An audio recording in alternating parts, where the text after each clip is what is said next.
Welcome to learning with Sheriyar. आज हम बात करने जा रहे हैं मल्टीप्लिकेशन ऑफ मैट्रिसेस। इससे पहले हम देख चुके हैं कि हमारे पास मल्टीप्लाई सिंपल नंबर किस तरीके से होता है, वेरिएबल की मल्टीप्लिकेशन किस तरह से होती है, सेट की मल्टीप्लिकेशन किस तरह से होती है। इसी तरह जब हम मल्टीप्लाई करते हैं किसी मैट्रिक्स को तो इसके भी कुछ रूल्स होते हैं। हम ऐसे ही एक मैट्रिक्स को दूसरी मैट्रिक्स के साथ मल्टीप्लाई नहीं कर सकते। अब इसके ये रूल्स क्या होते हैं? जी सर, हमने एडिशन के टाइम बात की थी कि इसका आर्डर सेम होना चाहिए।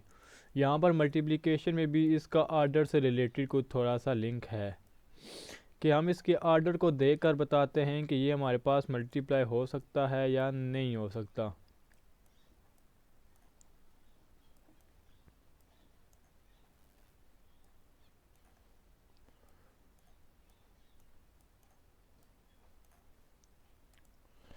सबसे पहले हम इसे ए का नाम दे देते हैं और इसे बी का। अब ए का आर्डर हमारे पास क्या आता है? 2 रोज़ हैं, 2 कॉलम। हम इसको लिख सकते हैं 2 बाय, कॉलम को हम और कोई कलर दे देते हैं ताकि आसानी हो जाए। ये अगर हमने बात करनी हो कि हमारे पास बी का आर्डर क्या है, 2 रोज़ बाय, लेकिन कॉलम कितने अब यहाँ पर 1 2 3। अब ये मल्टीप्लाई हो सकते हैं या नहीं हो सकते, सबसे पहले तो हमने ये चीज़ देखनी है ना। हम ऐसे किसी को मल्टीप्लाई नहीं कर सकते। अगर हमने देखना हो कि दो मैट्रिसेस का आपस में मल्टीप्लाई होने का कोई चांस है या नहीं तो इस जगह से पता चलता है।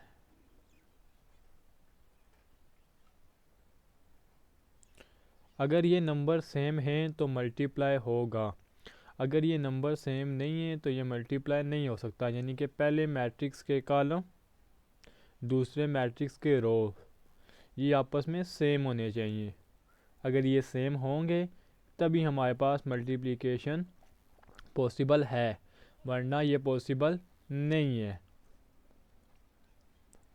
ये था अगर हम कहें ए मल्टीप्लाई बी। अगर यहीं पे कहा जाए जी नहीं, बी मल्टीप्लाई ए करके दिखाएं हमें, तब बी मल्टीप्लाई ए। अब मैं डायरेक्ट मैट्रिक्स नहीं लिख रहा, जस्ट आर्डर लिख रहा हूँ। बी का आर्डर हमारे पास क्या था 2/3 और ए का आर्डर क्या था 2/2। अब ये देखिए, अब यहाँ पे ये वाले नंबर सेम नहीं है ना, तो ये मल्टीप्लाई भी नहीं हो सकते। जब जब जब तक ये नंबर सेम नहीं हो सकते तब तक हमारे पास मल्टीप्लिकेशन भी नहीं हो सकती। और ये चीज़ जस्ट हमारे पास होती है कि हम ये देखें कि ये मल्टीप्लाई इनमें पॉसिबल है या नहीं है। इसके बाद आपको एक और चीज़ बता दूं कि मल्टीप्लाई करने के बाद हमारे पास जो न्यू मैट्रिक्स बनेगी वो उसका आर्डर क्या होगा हम यहीं से बता सकते हैं। बगैर सॉल्व किए हुए हम ये बता सकते हैं कि मल्टीप्लाई करने के बाद हमारे पास वो मैट्रिक्स जो न्यू बनेगी उसका आर्डर क्या होगा। इन दोनों से नंबर से हमारे पास वो बन जाता है 2/3। यानी कि आर्डर ऑफ मैट्रिक्स हमारे पास बहुत ज़रूरी है। एडिशन में भी हम देखते हैं किस तरह हमें मदद देता है और यहाँ पे हम मल्टीप्लिकेशन में भी। तो अगर आपने आर्डर ऑफ मैट्रिक्स के बारे में नहीं पढ़ा तो इससे पहली वाली वीडियो में वो सारा बताया गया है, क्योंकि जब तक आपको उसका कंसेप्ट नहीं होगा आप इन सवालों में कंफ्यूज रहेंगे। अब ज़रा इनको मल्टीप्लाई भी कर लेते हैं कि हम इनका मल्टीप्लाई करने का क्या रूल होता है।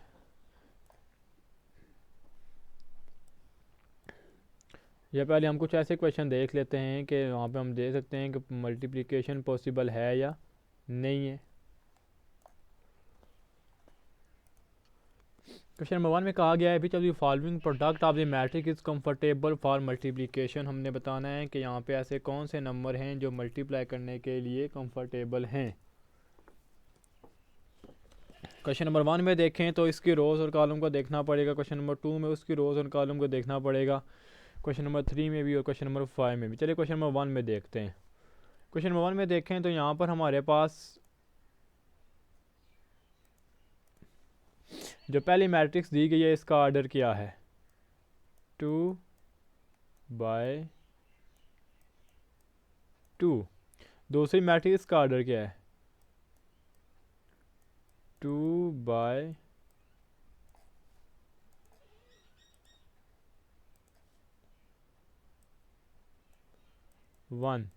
अब जब ये वाले नंबर सेम हैं तो इसका मतलब ये है कि ये मल्टीप्लाई हो सकते हैं। आपने बता देना है कि ये मल्टीप्लाई के लिए पॉसिबल है, यहाँ पे मल्टीप्लिकेशन, बस मल्टीप्लाई नहीं करना। अभी जैसे हम ये देख रहे हैं कि कौन से मल्टीप्लाई हो सकते हैं और कौन से नहीं। यहाँ पर 2/2 का है, ये भी 2/2 का है, तो ये मल्टीप्लाई हो जाएंगे। अब नंबर 3 की बात करें तो इसका ऑर्डर हमारा यहाँ पे लिख लेते हैं। क्या बनता है 2/1 और आगे जो हमारे पास रो बनती है वो मैट्रिक्स है उसका 2/2। अब जब यहाँ पे ये वाले नंबर सेम नहीं है तो ये मल्टीप्लाई भी नहीं हो सकते। इसी तरीके से नंबर 4 और नंबर 5 का हमने देखना है कि मल्टीप्लिकेशन पॉसिबल है या नहीं है। अब नेक्स्ट क्वेश्चन नंबर 2 में कहा गया है ए बी दिया गया और कहा है find A B and B A if possible, अगर मुमकिन है तो ये फाइंड आउट करके दें हमें। तो सबसे पहले हम ए बी मैट्रिक्स लिख लेते हैं कि हमारे पास क्या दी गई है। हमारे पास ए मैट्रिक्स दी गई है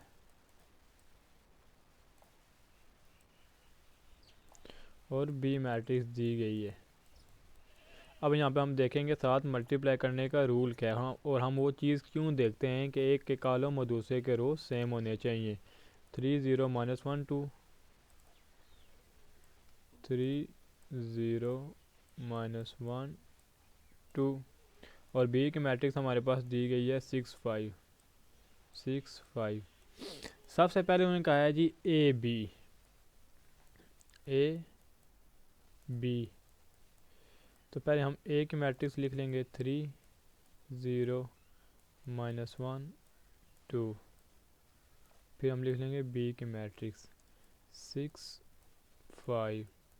सबसे पहले तो आपने इसकी राइट साइड पे या कहीं पर भी ना ये देख लेना है कि इनकी मल्टीप्लिकेशन पॉसिबल है या नहीं है, उसके बाद हम मल्टीप्लाई करेंगे।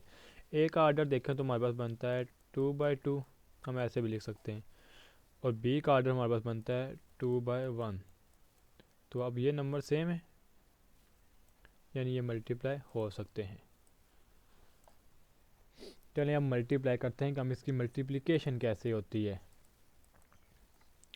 मल्टीप्लिकेशन कुछ इस तरह से होती है कि हमारे पास जो भी नंबर रो दी जाती है उसको हम कॉलम से मल्टीप्लाई करते हैं। जैसे कि यहाँ पे ये रो दी गई है ना 3 0, इसको हम यहाँ पे कॉलम के साथ मल्टीप्लाई करेंगे। अगर एक कॉलम है तो एक कॉलम के साथ, अगर दो कॉलम है तो दो, अगर तीन है तो तीन। वो आगे चल के हम इससे रिलेटिव बहुत सारे क्वेश्चन करेंगे।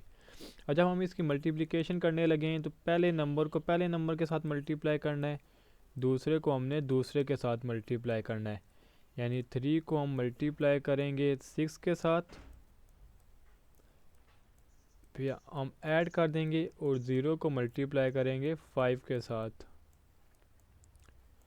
First row first column multiply हो गया। अगर सेकंड कॉलम होता ना हमारे पास तो हम यहाँ पे आगे लिखते। अगर थर्ड कॉलम होता ना हम यहाँ पे आगे लिखते, लेकिन यहाँ पे ऐसा कुछ भी नहीं है, तो यहाँ पे फर्स्ट कॉलम पर ये बंद हो जाएगी मैट्रिक्स। फर्स्ट रो कंप्लीट होगी। अब सेकंड रो की तरफ आ जाएं।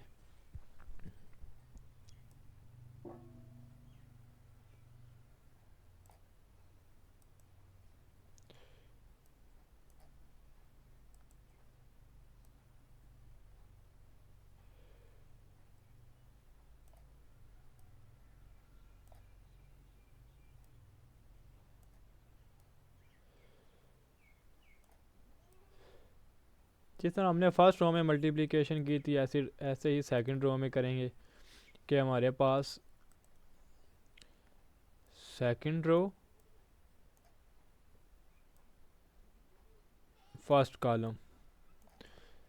अब यहाँ पे क्या दिया गया, -1 दिया गया ना, हम -1 को मल्टीप्लाई करेंगे 6 के साथ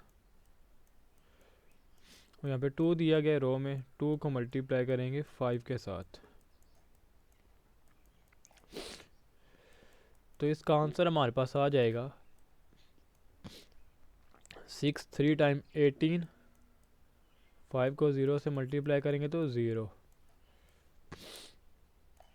6 को -1 से मल्टीप्लाई करेंगे तो -6, 5 को 2 से मल्टीप्लाई करेंगे तो 10। तो हम इसको लिख सकते हैं 18 4। ये तो होगी हमारे पास पहली चीज़ कि हमने ए बी को मल्टीप्लाई किया।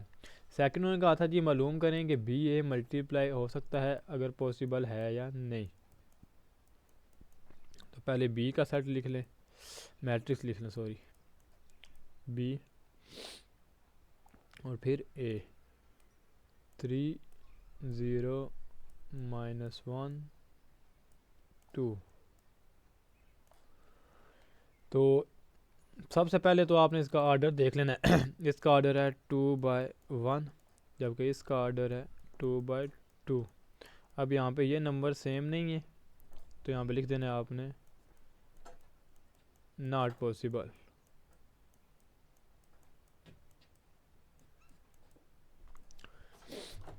यहाँ पर तो हमारे पास मल्टीप्लिकेशन हुई है, ये ऑर्डर थोड़ा छोटा सा था, 2/1 का था।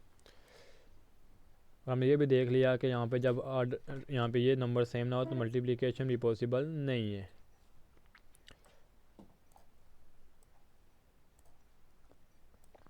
अब इसी से रिलेटेड कुछ और क्वेश्चन कर लेते हैं। हमारे पास क्वेश्चन नंबर 3 मल्टीप्लिकेशन कही गई है। क्वेश्चन नंबर 1 में कहा गया है 1 2 और 4 0।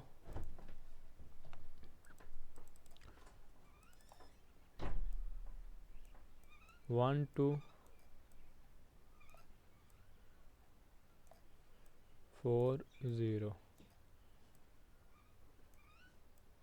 ये मल्टीप्लाई हो सकते हैं क्योंकि इनका जो इसमें जितनी कॉलम है उतनी इसमें रोज़ हैं। तो मल्टीप्लाई करने का रूल वही है, फर्स्ट रो फर्स्ट कॉलम,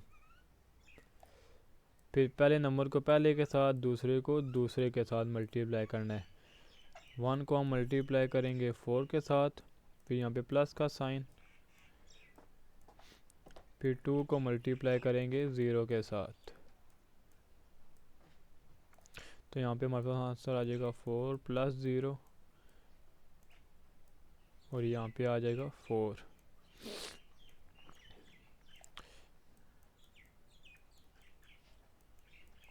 इससे नेक्स्ट क्वेश्चन देखते हैं। तो यहाँ पे 1 2 5 4 यानी कि ये जो पहले 4 क्वेश्चन दिए गए ना 2 3 और 4 इसी पहले क्वेश्चन को देख के हल हो जाएंगे। अब क्वेश्चन नंबर 5 पे आते हैं जहाँ पे हमारे पास आर्डर भी ज़्यादा दिया गया है। इसको सॉल्व करते हैं ताकि आपको ज़्यादा चीज़ें समझ आएँ। क्वेश्चन दिया गया हमारे पास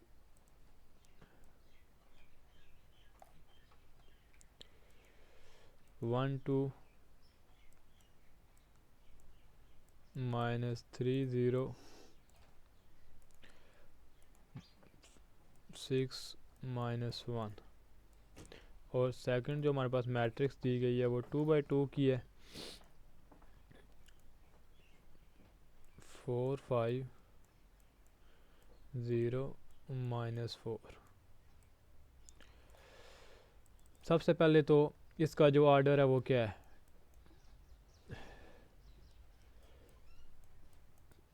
3 रो 2 कॉलम, इसका 2 रो 2 कॉलम, ये नंबर सेम है, मल्टीप्लिकेशन होगी और जो न्यू मैट्रिक्स बनेगी उसका ऑर्डर क्या होगा, 3/2 की बनेगी। चले देखते हैं वो बनती है या नहीं बनती।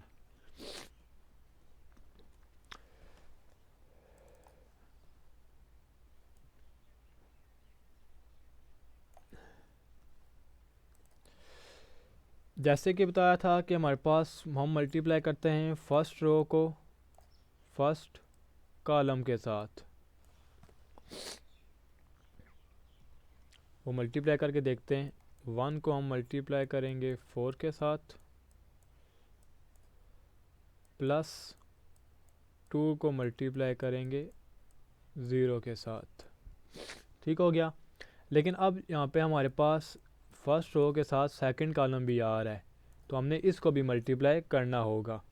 लेकिन जब हम सेकंड कॉलम पर जाएंगे ना तो हमने इसके साथ नहीं लिखना है, इससे इलादा होकर लिखना है 1 × 5 प्लस 2 × -4। ऐसे भी लिख सकते हैं, ऐसे भी, जैसे चाहें आप मल्टीप्लिकेशन को लिख सकते हैं।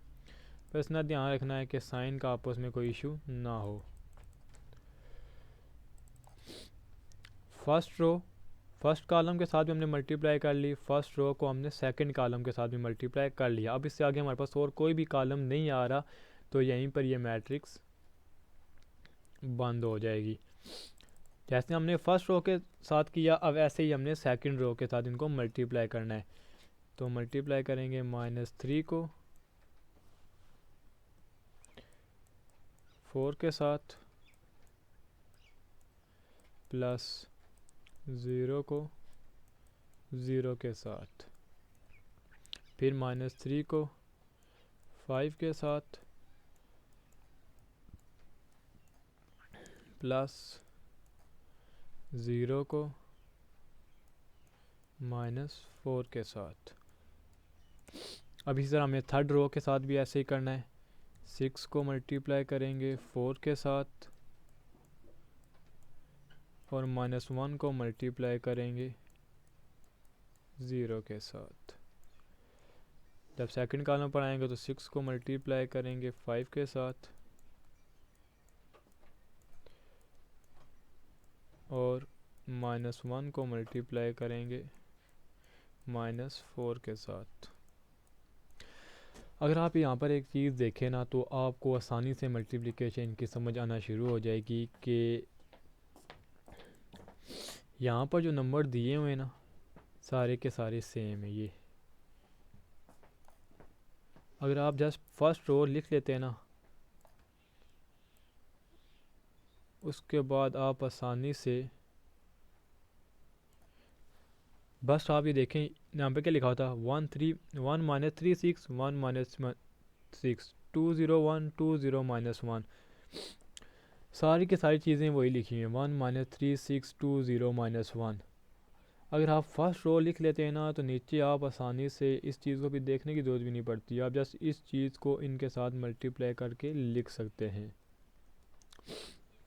अभी इससे आगे थोड़ा सॉल्व करते हैं, इनके प्लस माइनस और एडिशन वगैरह करते हैं।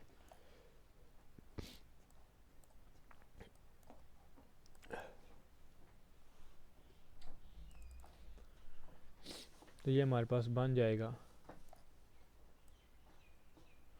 4 1 टाइम 4, 0 से मल्टीप्लाई करेंगे तो 0, -12 प्लस 0 ही आएगा क्योंकि 0 के साथ मल्टीप्लाई हो रहा है, 24 प्लस 0 ही आएगा क्योंकि 0 के साथ मल्टीप्लाई होता है।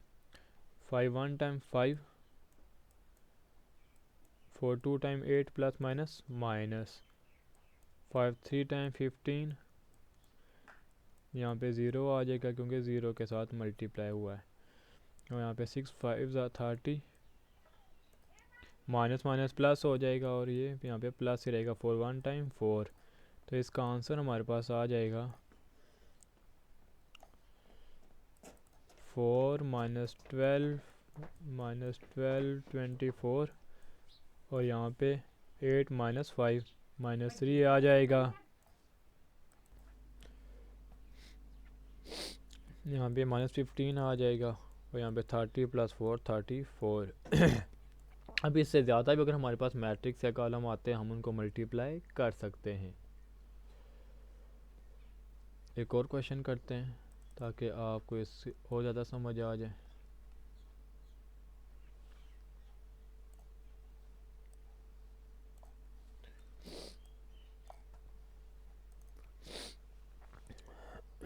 क्वेश्चन नंबर 4, यहाँ पे हमारे पास जितनी भी मैट्रिक्स दी गई हैं, इनका आर्डर ज़्यादा ही है। और एक और चीज़ यहाँ पे जो ई वाला है, जब हम इसको मल्टीप्लाई करेंगे 0 के साथ, तो इसकी जो मैट्रिक्स बनेगी वो 0 वाली ही बनेगी, क्योंकि जब भी हम किसी नंबर को 0 के साथ मल्टीप्लाई करते हैं तो हमारे पास 0 ही आंसर देता है। तो ये हमारे पास क्या है, नल मैट्रिक्स है, इसको कहते हैं नल मैट्रिक्स, जिसमें सारे ज़ीरो हैं। तो नल मैट्रिक्स के साथ आप किसी को भी मल्टीप्लाई करके देख लें वो ज़ीरो ही आएगा आंसर सर, यानी कि इसका जो आंसर आएगा ना लास्ट पे ये बनेगा। ये आपने करके बताना है और मेरे साथ शेयर करना है।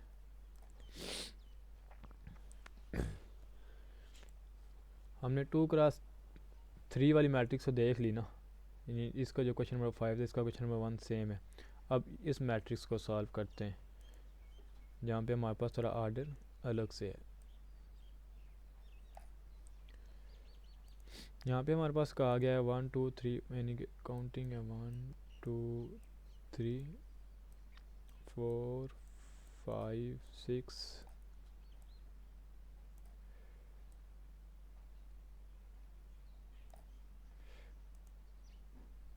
मैट्रिक्स दी गई हमारे पास 1 2 3 4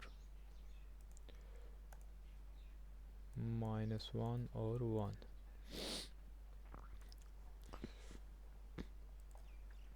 उन्होंने कहा फाइंड द प्रोडक्ट, यानी इनके मल्टीप्लिकेशन में पॉसिबल है। अगर आपको फिर भी लगता है कि चेक करना है तो आप चेक कर सकते हैं कि इसका ऑर्डर है 2/3 का फर्स्ट मैट्रिक का, और सेकंड का है हमारे पास 3/2 का। 3/3 सेम हो गया यहाँ पे, और जो न्यू मैट्रिक्स बनेगी वो किस ऑर्डर की बनेगी, 2x2 की। चलें देखते हैं वाकई बनती है या ऐसे ही कह दिया। फर्स्ट रो फर्स्ट कॉलम आपने नज़र रखनी है कि वाकई वही नंबर पहले को पहले के साथ, दूसरे को दूसरे के साथ और तीसरे को तीसरे के साथ हम मल्टीप्लाई कर रहे हैं या कोई चेंज कर रहे हैं। जब 3 नंबर को मल्टीप्लाई करेंगे तो फर्स्ट को फर्स्ट के साथ 1 को 1 लिख लेते हैं, 1 को 1 के साथ प्लस 2 को 3 के साथ। अब तीसरा नंबर भी आ गया ना तो उसको भी साथ में ऐड करेंगे, 3 को -1 के साथ। फर्स्ट रो कंप्लीट होगी, फर्स्ट कॉलम अभी सिर्फ हुआ है, सेकंड कॉलम रहता है। फर्स्ट रो अब सेकंड कॉलम तरफ आ जाए। यहाँ पे 1 को मल्टीप्लाई करेंगे 2 के साथ, फिर 2 को मल्टीप्लाई करेंगे 4 के साथ, और लास्ट पे 3 को मल्टीप्लाई करेंगे 1 के साथ।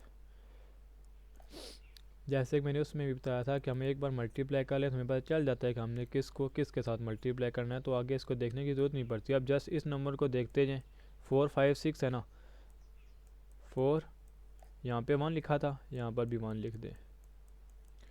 उसके बाद 5 है, यहाँ पे 3 था, यहाँ पर भी 3 लिख दें।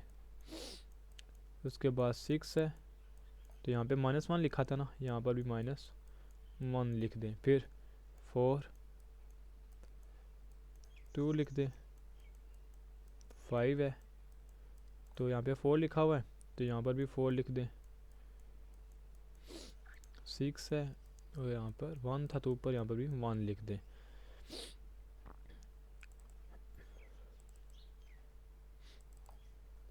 अब इसका क्या आंसर बनेगा, 1 टाइम 1 प्लस 3 2 टाइम 6, 3 को -1 से मल्टीप्लाई करेंगे तो -3। इससे नेक्स्ट 2 1 टाइम 2, 4 2 टाइम 8, 3 1 टाइम 3। इधर आए 4 प्लस 15 -6, 4 2 टाइम 8, 5 4 टाइम 20, 6 1 टाइम 6। तो इसका आंसर जो हमारे पास बनेगा वो क्या बनेगा, 6 और 1 7, 7 में से 3 को सब्ट्रैक्ट कर दें तो हमारे पास आंसर आ जाता है 4। 8 और 2 10, 10 और 3 13, 15 और 4 19, 19 में से 6 को सब्ट्रैक्ट कर दें तो हमारे पास आ जाता है 13। 20 और 8 28, 28 में 6 को ऐड करेंगे तो हमारे पास क्या बनेगा, 34। देखें इसका जो ऑर्डर बनता है वो क्या है, 2/2 का, जैसे कि मैंने इस क्वेश्चन के स्टार्ट में कहा था। तो इस तरह से हमारे पास मल्टीप्लिकेशन ऑफ मैट्रिसेस हो जाती है। आज की वीडियो में इतना ही। इंशाल्लाह इससे नेक्स्ट वाली वीडियो में इससे रिलेटेड बाकी जो क्वेश्चन होंगे वो सॉल्व आउट करेंगे। आज की वीडियो में हमने ये देख लिया कि मल्टीप्लिकेशन क्या होती है। आप इससे रिलेटेड क्वेश्चन को सॉल्व करें और समझें। अगर कोई भी प्रॉब्लम हो तो आप पूछ सकते हैं। Thank you.